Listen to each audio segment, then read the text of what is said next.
I don't want you to get me wrong on the issue of sports development. We're not saying we are not going to develop sports. In fact, you cannot compete sustainably unless you have a good program of development. So we're not saying we're not going to develop sports.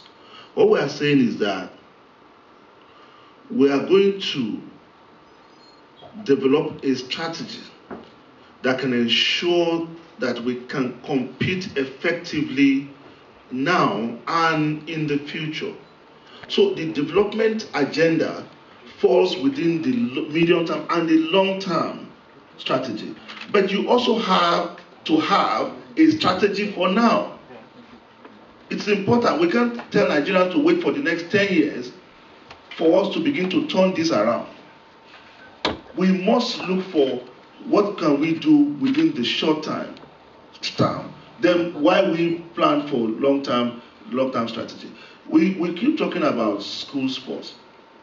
These debates, we've had it even within the short time that our minister, we've had this conversation on, given this situation in our schools, do we continue to seek to bring sports back into the schools, or we should begin to look for how we can bring schools to sporting institutions? We have different academies springing up in different parts of our country. How do we establish a strong linkage and develop a regulatory framework for these academies? How do we standardize them? And that's why we're talking about systems that are capable of producing medalists. The biggest challenge, the last gentleman that spoke, the biggest challenge of school sports is that when the decision was taken to scrap boarding system in most of our schools, one of the unintended consequences was the collapse of school sports. Because school sports takes place in an environment of a boarding system in schools. So that after school hours, you go for lunch. After lunch, you come for siesta. When you get up for siesta, you go for games. When you come back from games, you go and have your shower, go for dinner. When you leave dinner, you go for prep. Then you go to sleep. That is the regime. And that was the regime.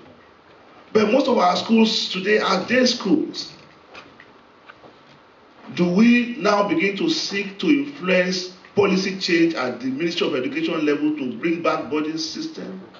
Maybe that is possible. But how long will that take? Because that's going to be a major policy change with a huge financial implication.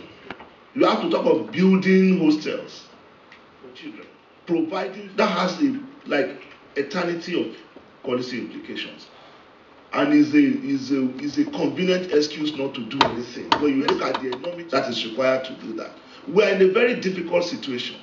Nobody is pretending that this task is going to be easy, but our responsibility at the leadership level is to begin to devise strategies in spite of our limitations. You are all experts, and we all have ideas about the ideals that should happen.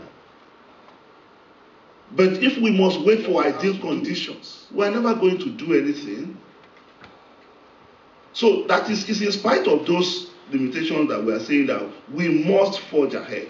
Let it be known that we tried our best within the time that we have to do what we have to do. And we are seeking your support. That's part of the reasons we are here.